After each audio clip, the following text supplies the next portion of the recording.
The Clean Power Hour is brought to you by CPS America, the maker of North America's #1 three-phase string inverter, with over 6 gigawatts shipped in the U.S. The CPS America product lineup includes three-phase string inverters ranging from 25 to 275 kW. Their flagship inverter, the CPS 250-275, is designed to work with solar plants ranging from 2 megawatts to 2 gigawatts. The 250-275 pairs well with CPS America's exceptional data communication, controls, and energy storage solutions. Go to chintpowersystems.com to find out more. Absolutely. I mean, like I said, we're taking a systems view. So AES is a company that was actually founded on values and this idea of proving that the Clean Air Act could actually create an energy company that would be economically viable. So I don't see a conflict between serving our shareholders as a public company, serving our customers as a provider of energy or as a utility, and actually doing good for the world and changing the system. Are you speeding the energy transition? Here at the Clean Power Hour, our hosts Tim Montague and John Weaver bring you the best in solar, batteries, and clean technologies every week. Want to go deeper into decarbonization? We do too. We're here to help you understand and command the commercial, residential, and utility solar, wind, and storage industries. So let's get to it. Together we can speed the energy transition. Today on the Clean Power Hour, the grid of the future. I'm Tim Montague, your host. Check out all of our content at cleanpowerhour.com. Give us a rating and a review on Apple and Spotify, and subscribe to our YouTube channel. Today, my guest is Alexina Jackson. She is the Vice President of Strategic Development and a grid expert, and we are going to geek out on what she and her team are up to at AES, a global utility, largely present here in the Midwest and Mid-Atlantic and the East Coast of the United States, but operating in 14 countries around the world. Welcome to the show, Alexina. Thank you, Tim. Great to be here.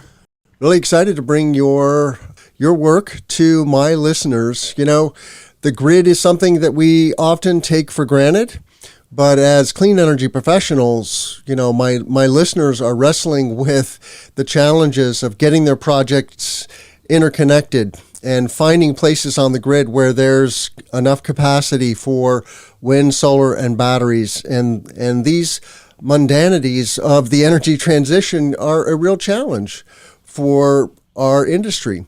So I'm excited to learn about your work and how what you refer to as grid enhancing technologies are going to really unlock a lot of capacity using our existing infrastructure in many regards. It's a both and, right? We need to upgrade the infrastructure and augment it in some important ways, but we don't necessarily need to rebuild it from the ground up. So before we get into that, Alexina, please tell our listeners a little bit about yourself and how you came to be in the position you're in at AES. Thanks, Tim. Yeah, so my name is Alexina Jackson. I'm working within AES's innovation business. So AES has a renewables development business, it has a utilities business, and then it has an innovation business, which is where my team and I sit. And I came to AES and to doing this work through sort of an extended journey, first starting out in sustainable development as a strategy consultant, thinking about how our telephony system, and I mention this because I think it's quite relevant to thinking about how we're approaching solutions on the grid as well. So thinking about how the telephony system might move from an analog environment into a digital first environment. So think about all those changes from, you know, if you look at an old movie, the wires being plugged in and having a dedicated communication line in telephony, to this modern, Uber-driven convenience economy that is fueled by the smartphone in your hand. So that's where I started my work. I then took a foray into the law because I felt that the big gap in my knowledge was the regulatory and legal space and how that impacts our markets and how we reward and punish activities within society, the sticks and carrots, you might consider them. And then came back to AES as an attorney, thinking through a number of our interactions with government, but also where we might be developing really exciting new technologies and how we would create relationships to get those successfully launched into market. More recently, have been involved in our innovation business where I sit today, thinking both about how we better serve our customers, how we provide governance and structure to the decisions we make about innovation, and most recently, standing up this team that is laser focused on the electrical grid and how it might evolve, how we solve challenges today, and how we move to a more digital, dynamic, and distributed grid. And Tim, I really like how you set up this segment with this idea that the grid has been perhaps not receiving the due attention it needs. It is not the shiny object historically within the last few years. People have thought a lot about the exciting assets that get connected to the grid or the new exciting ways in which end consumers are consuming or even generating their own power.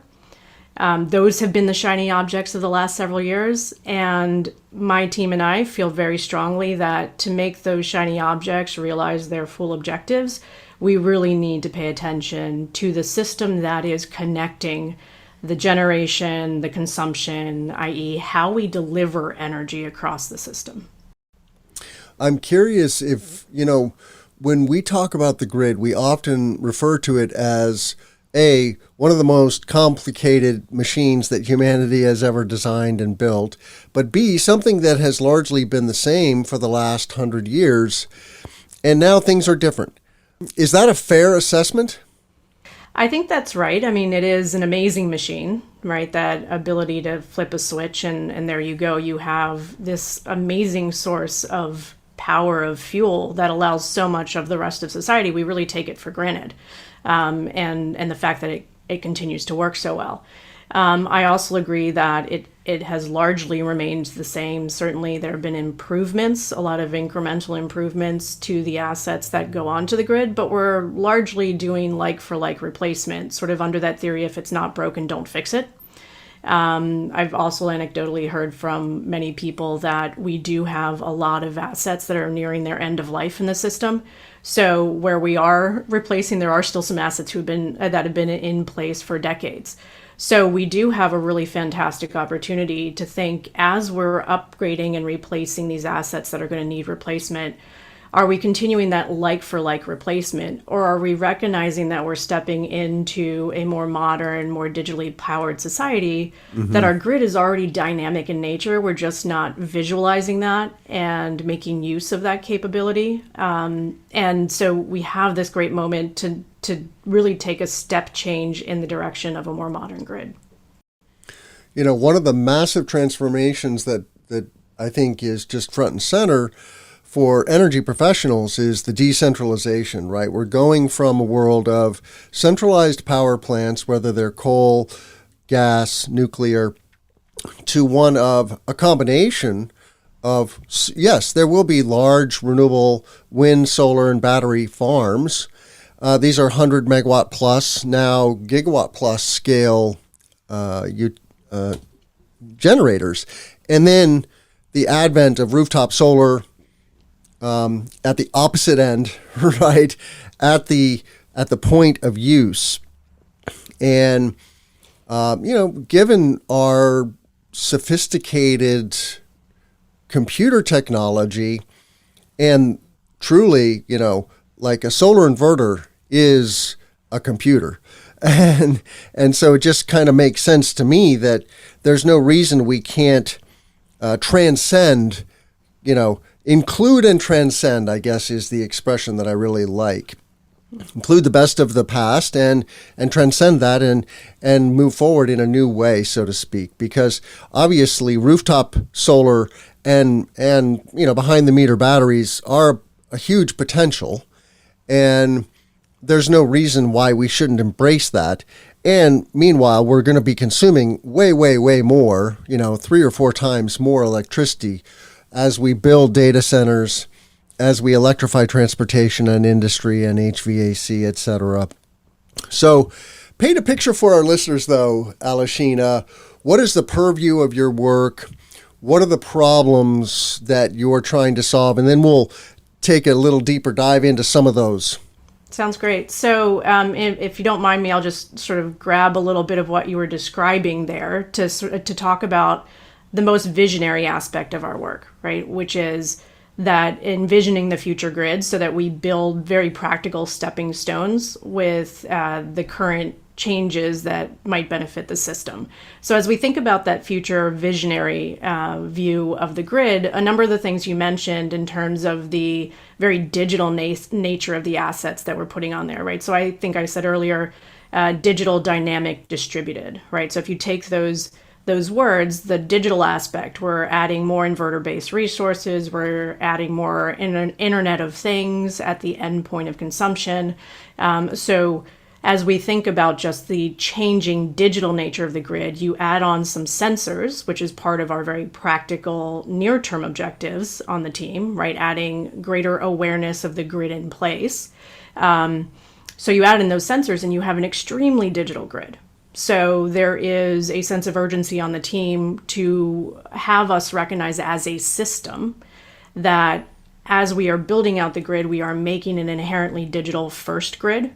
And that means we need to start thinking about planning, operating, and regulating in new ways. That the analog system of a thermal grid with, certainly not, I don't mean to imply dumb assets, but not smart assets in place is our method of the past. And we need to start thinking about how we're actually inherently capable of controlling the grid differently in light of it being digital. Then you were mentioning the distributed aspect. Again, a big change in the way the grid is generating and consuming energy. So there are a lot of opportunities that emerge as you think about the fact that generation and supply are now appearing throughout the grid, not just in the local area, as you were describing, but even out by the utility scale assets. When we put batteries in place, they are also consumers of energy. And to think about that strategic consumption of energy by a battery is also quite useful. So as we think about that distributed nature of the grid, we have opportunities to be much more planned in our thinking about where it's beneficial to place a battery, for example, whether that is at the utility scale side of things or much closer to load.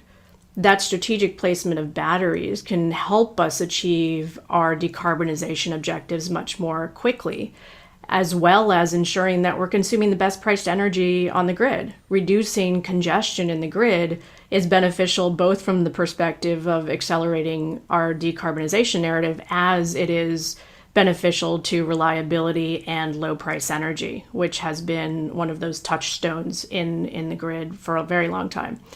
And then, we talked about, dynamic, right, which is just an inherent characteristic of the grid, but we've just not been paying attention to it. So we've always produced energy dynamically, we've consumed energy dynamically, and we've transported energy dynamically. By becoming aware and making that dynamic nature visible, we can actually start optimizing energy flows, time of use, location of use, and really treating the grid in a new way. So the team is thinking about this evolution, which has some components that are actually quite the same. We're just becoming more aware of them, and some that are driven by consumer desire, right? So we're meeting customer needs. And the last is really about efficient use of the system, making sure that we are being more deliberate and proactive in planning instead of reactive, which has tended to be the way that we've planned and run the grid today. So that's a long description of that visionary aspect, Tim. I'll take a pause there and a cue from you where to go next. I love it. And that's a lot to unpack. Mm-hmm. But you said something in the pre-show that really makes me think, and that is that you refer to the grid as the network. And truly, electrons are energy that you can do work with, but they're also information. Mm-hmm. And now there's kind of a hybridization occurring, and everything that we use, both on the load side and on the generation side, can become smarter and more dynamic. And I honestly think that some of our problems that we experience in the clean energy transition, for example, utilities sometimes claim that, well, we just can't integrate that much solar this fast, so to speak, right? This is going to cause a problem, like the duck curve, for example, that we have in California. And I go, yeah, okay, I see the graph. I understand that that's complicated to moderate and figure out how to balance the grid when, that sunny afternoon is happening and then the sun is going down. But as you said, like, the grid has always been dynamic. You've always had to turn up and down the generator, whether it was a coal plant or a natural gas plant or a peaker plant.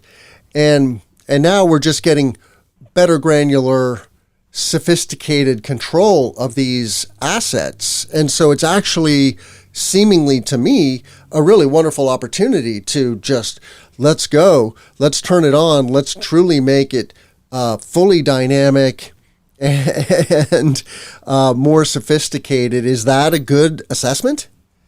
I love that you're already on board with the digital transition for sure. Welcome to the team. And, I think that change is hard, right? And there are a lot of complementary systems in place that are tied back to the status quo system. So I don't want to understate when we think about a systems view, because this really is a cascading set of impacts, that change is hard. We've got a lot of regulation in place that is tied to the old system, right? So we've got a lot of incentives that encourage big chunky investments by utilities that are like-to-like replacements, and it's hard to break that cycle and say I'm going to go out and do something in a new way and figure out how new technologies impact my assets in place and allow me to operate the system differently. Also, it's expensive. The transformation itself, if we want to put sensors everywhere and truly operate in this dynamic way, to do that overnight would be quite expensive. So I think one of the topics that we want to bring out in the transition of the grid is that we need support in that change management process. We need to be smart about the incremental changes in investment and how we operate the grid. We need to make the system visible so that we have the right data to inform those changes. And let me make this concrete. As you put dynamic line rating onto the grid, for example, you're able to see the true headroom of a line, its ability to carry energy across the conductor, but you're also able to have situational awareness about how that line is operating and perhaps even where it would benefit from incremental investment so that you can unlock additional capacity. That constraint on the line may be as a result of an asset that's on the line, maybe an old switch or an old,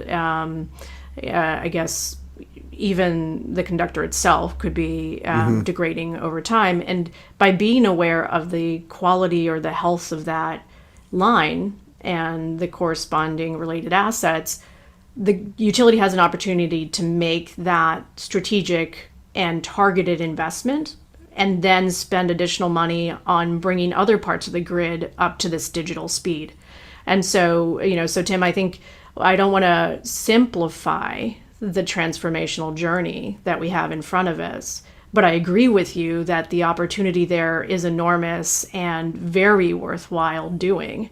And so I commend to utilities the idea of becoming quite smart about the assets in place and then being able to make more proactive and leaning in sort of decisions about how they move the grid from the analog system that it's in today into that digital future. I think it's so unfortunate that we have somehow created this juxtaposition in society where the clean energy transition is somehow at loggerheads with the grid operators. And I'm like, look, we're all on the same team here. We want a better, safer, healthier future for humanity. There's nobody on earth, honestly, when you sit down, over a coffee table and talk about this? Who doesn't want those things? It's so logical, right? It truly is like that is integral to our humanity. And yet we have created a system that is full of these barriers and friction, which I think that honestly we do need to figure out how to transcend that. I want a very reliable, safe, resilient grid, and I understand enough about the physics of renewable energy and batteries that to know that it truly is possible. One example is community scale microgrids, and today we don't have community scale resiliency in so many communities around the U.S. And you see things like, the storm Uri in Texas a few years ago that was a serious disaster, but very nearly a much worse disaster, right? And that just gives me significant pause, right? That our grid is somehow fragile at its core in ways that are really not good for society. We're skating on thin ice, it seems like. And so if we could all lean in together and accelerate the transformation, that would be a good thing. And I'm not expecting any silver bullets from you on this particular bigger problem, but I welcome your comments. And then let's talk about some of these grid enhancing technologies, because I think there are some things that my listeners would be excited and interested to know about, that they're out there. There are solutions to the problem per se. Absolutely. So a few quick points and then let's get to the gets. So one is, I agree with you. We're very excited to talk about system level change at AES. My team is really privileged to think not just about individual project solutions, but actually system level solutions. And that really requires all of us working together to make that transformation. You mentioned, renewables, decarbonization being a very motivating factor for making that system level change. I think, regardless of one's particular desires or politics or source of income, the objectives are similar in that if we do make this successful transformation to our energy system, what we're doing is we're enabling the safe, reliable, affordable themes that have been part of our energy system. We're just continuing to enable those, right? Safety, knowing what's happening on the grid is a key component of safety, but so is clean air. Reliable, once you know what your grid is capable of doing and performing, you're able to do that better. And affordable, we're not going to get the amount of energy that we need for a modern society onto the grid unless we use a lot of these new technologies to ensure that affordability. So by focusing on the transformation of the grid into this digital grid, by attaching additional clean power, I think we're actually doubling down on this concept that has been the touchstone for our grid since the beginning of safe, reliable, and affordable energy.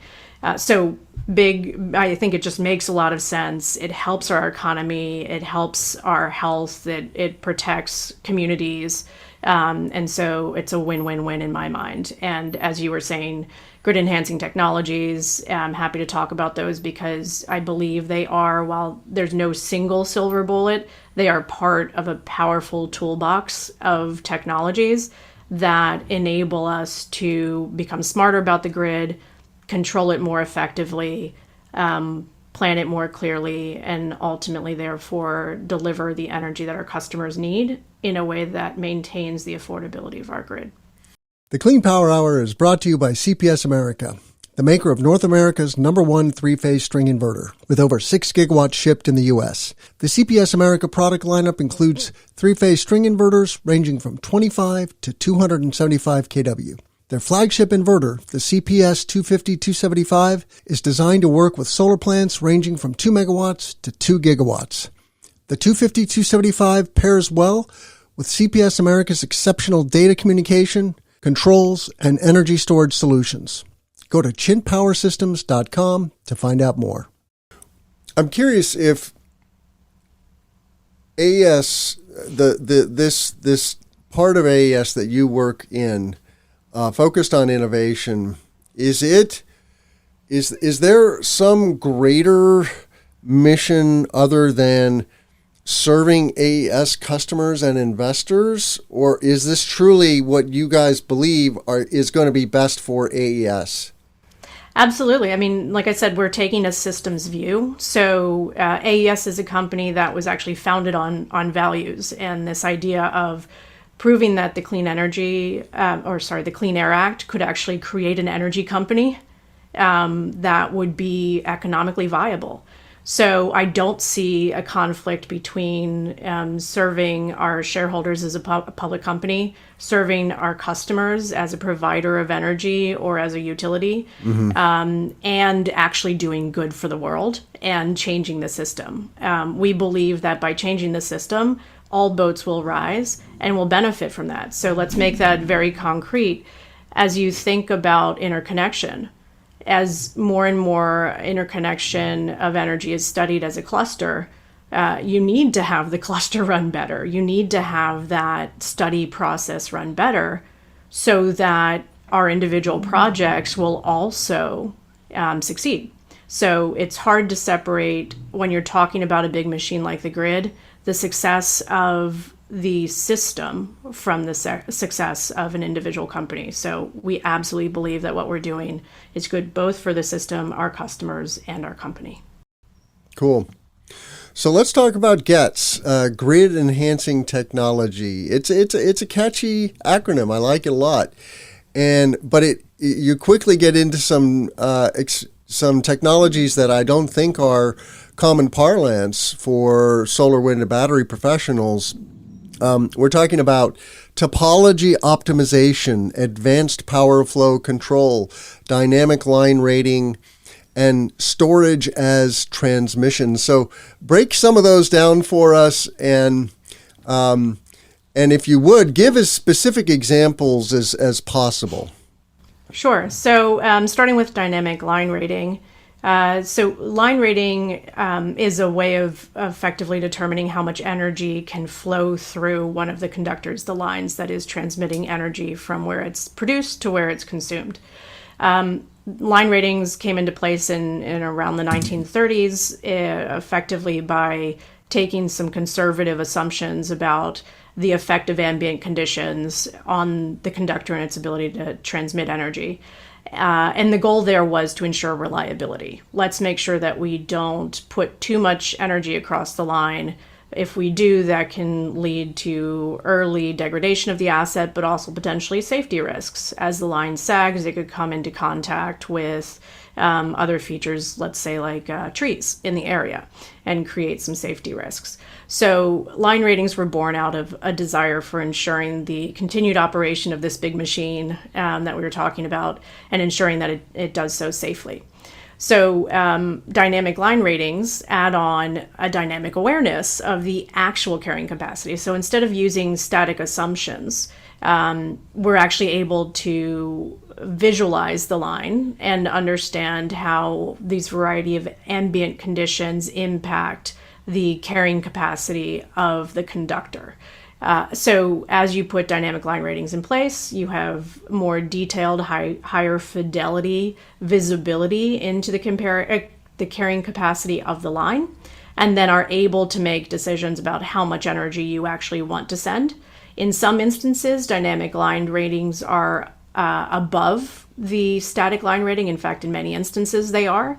But in some instances, they're actually below. So there is both the great opportunity to make fuller use of the lines that we have in place, but also an important opportunity to ensure that we're operating the lines we have reliably. And if those numbers are below static ratings, arguably safely. And so to go from where we are today to a world of dynamic line rating, do the conductors have to be replaced and upgraded? The conductors do not have to be replaced and upgraded. There are different dynamic line rating technologies, and there is also a completely software solution, which is ambient adjusted ratings, where you would just take data streams around ambient conditions and apply those to a revised line rating calculation. But we think dynamic line rating is so valuable because it includes the wind flow and the direction of the wind flow against the conductor, which has been shown to actually provide the greatest amount of additional headroom because of the cooling impact on the conductor. And so we commend dynamic line rating where it makes a good investment decision because of its integration of the wind component. So with dynamic line rating, you're putting a sensor in place. Some of those are on the conductor itself, and some of them are mounted to structures. That's the strategy that AES has taken, is that structure-mounted dynamic line rating. And that doesn't require the change of the conductor. It is just getting eyes on the line. So dynamic line rating can be considered a visualization technique. Got it. So let's talk about some of these other technologies. And I guess if you could, when you think about tripling the grid, how much of that can be achieved by integrating GETS into the grid? So yeah, when I think about the tripling the grid, right, there is the adding new generation assets component enabled by additional transmission capacity. And I use those words incredibly intentionally, therefore I said them slowly, right? It's not new transmission lines per se, it's transmission capacity. We might achieve some of that capacity through new lines, but these grid enhancing technologies are another way of achieving that capacity. They can allow us to also, just as we were just talking about with dynamic line rating, be aware of the capacity that's already there. So that's no new added capacity. It's just better use of the system that's already in place. So absolutely, GETS, I think, have a huge role in seeing the capacity we already have so we can use it. Also, time of use. So Tim, jumping to another one of the GETS, storage as transmission. That is a control technology among these grid enhancing technologies. And what I mean by that is once we visualize it, for example, imagine that we have dynamic line rating in place and we can see the dynamic nature of the headroom on that conductor. You can then place storage at either end of that line. And imagine you're generating some renewable resource, and right now your line is constrained. You can't send it. But instead of just curtailing that resource or casting off that energy, you can charge the battery close to that generation source and fill that battery up with inexpensive renewable energy. And then as the dynamic line rating tells you, oh, now you have additional headroom, it's become windy, let's say. You can now send that energy through the line to maybe another storage device closer to where the energy is going to be consumed. And even if the load or the area of consumption doesn't need to take up all that energy at once, you have the battery there as a warehouse for those electrons, those clean, inexpensive electrons.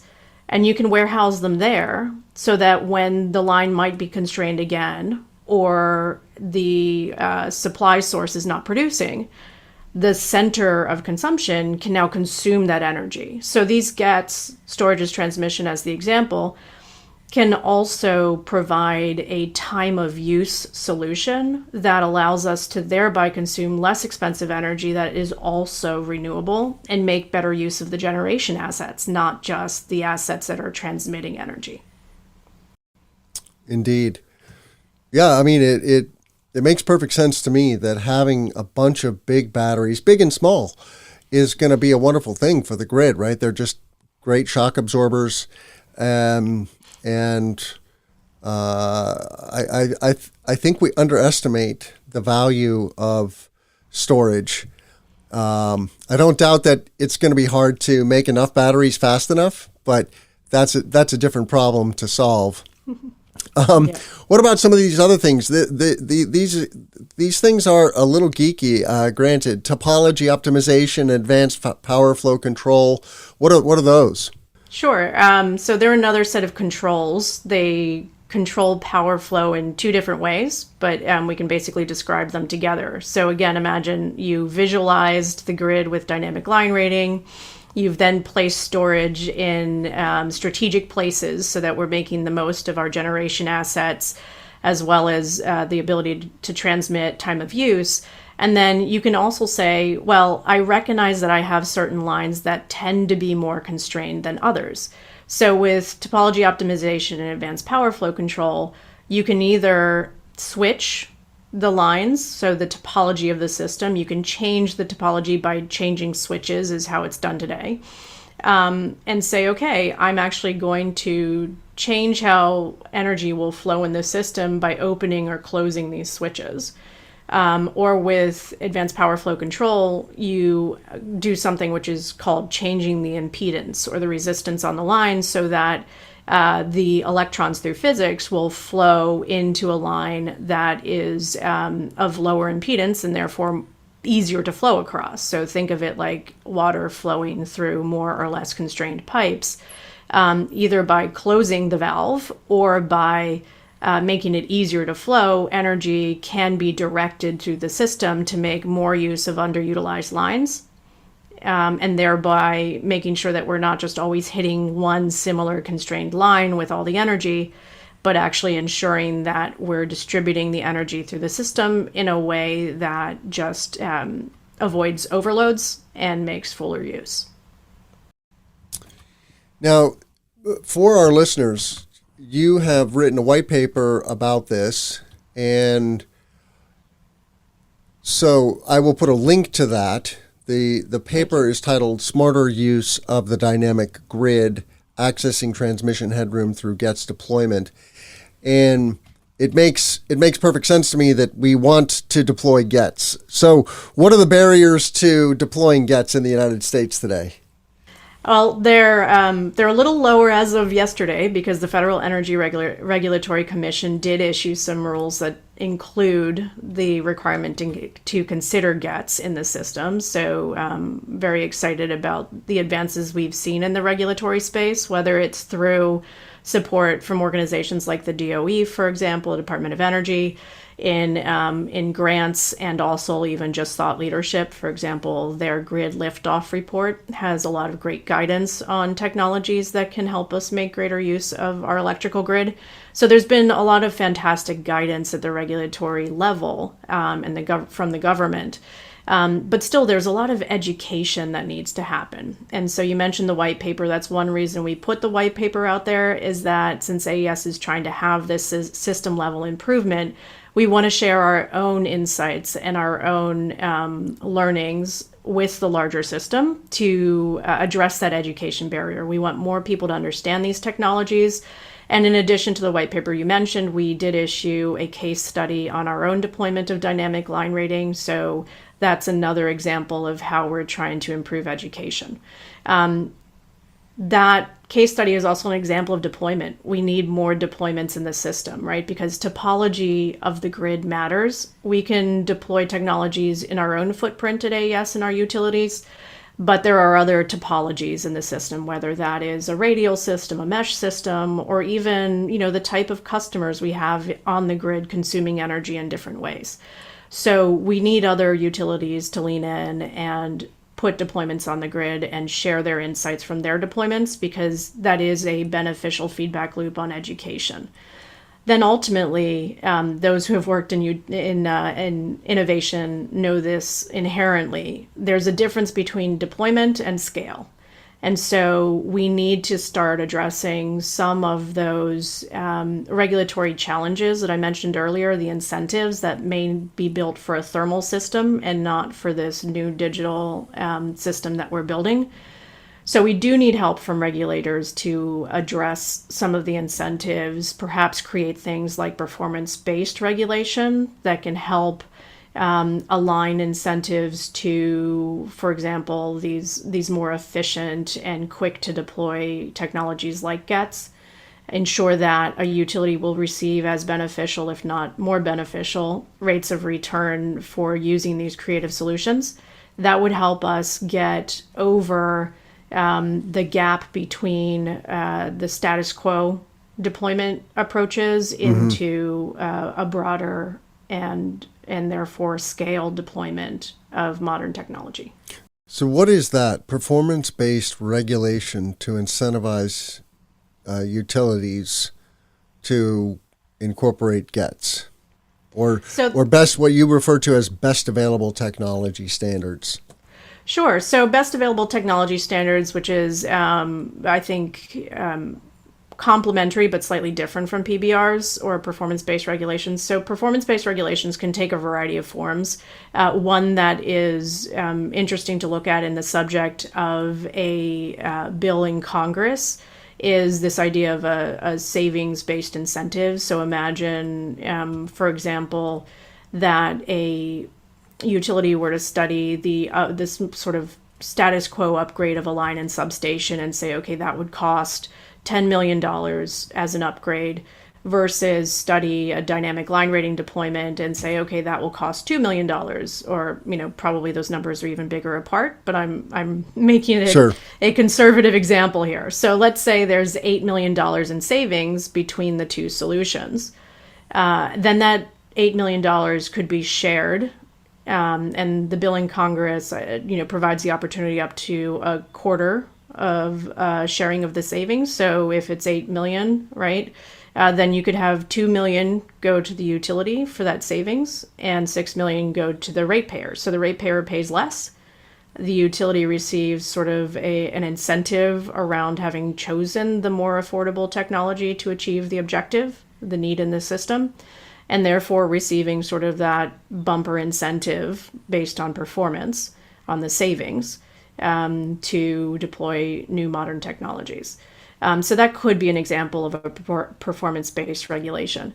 In terms of best available technologies, that concept, which is described in a little more detail in the paper, is around if we have known effective, capable technologies for meeting a grid need, we should be encouraging utilities to use those technologies.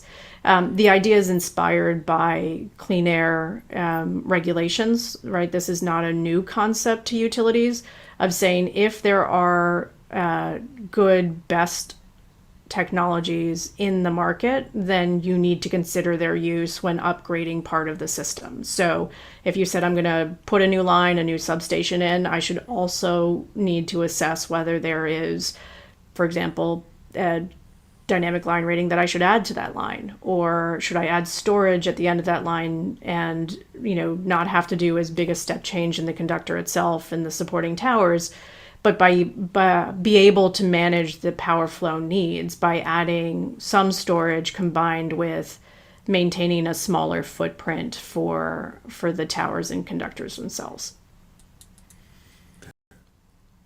AES stands out as setting a goal of decarbonizing its infrastructure 70% by 2030. What is your perspective on that bigger transition that is now taking place? Do you feel like we're on course and it's possible? Well, for AES, certainly we are on course and it is possible.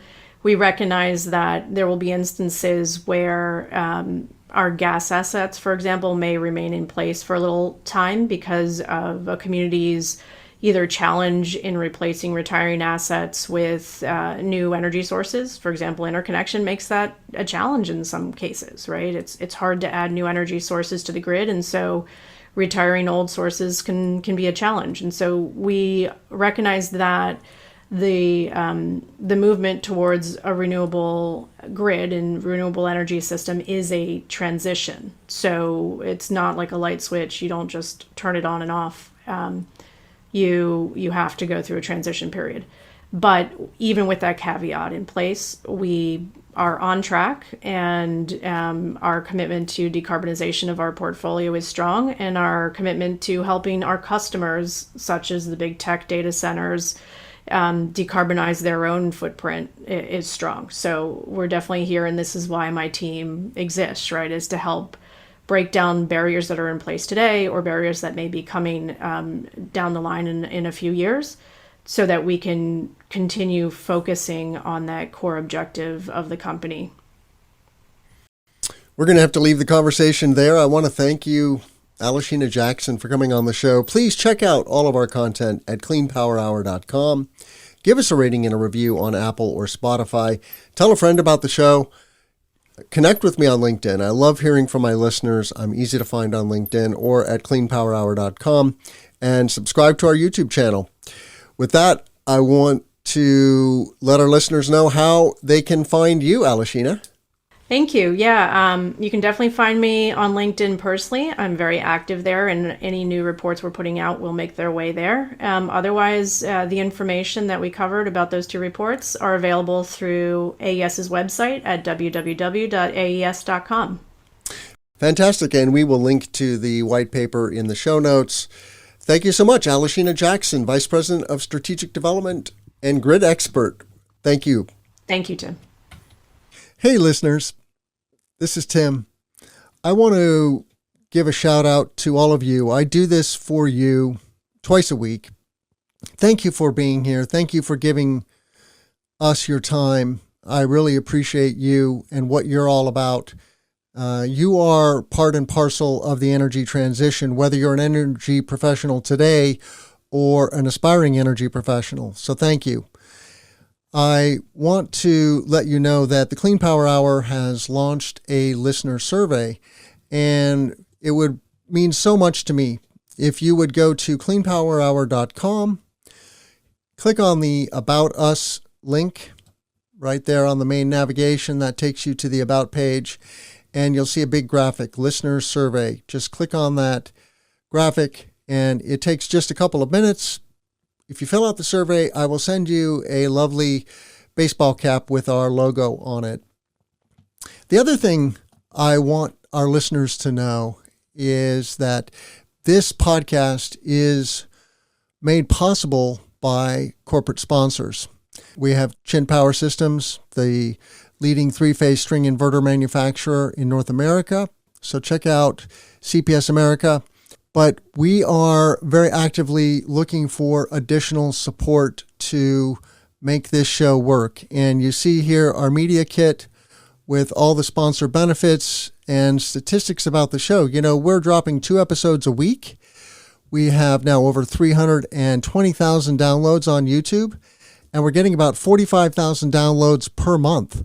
So this is a great way to bring your brand to our listeners, and our listeners are decision makers in clean energy. This includes project executives, engineers, finance, project management, and many other professionals who are making decisions about and developing, designing, installing, and making possible clean energy projects. So check out cleanpowerhour.com, both our listener survey on the About Us and our media kit, and become a sponsor today. Thank you so much. Let's grow solar and storage. The Clean Power Hour is brought to you by CPS America, the maker of North America's #1 three-phase string inverter, with over 6 gigawatts shipped in the U.S. The CPS America product lineup includes three-phase string inverters ranging from 25 to 275 kW. Their flagship inverter, the CPS 250-275, is designed to work with solar plants ranging from 2 megawatts to 2 gigawatts. The 250-275 pairs well with CPS America's exceptional data communication, controls, and energy storage solutions. Go to chinpowersystems.com to find out more.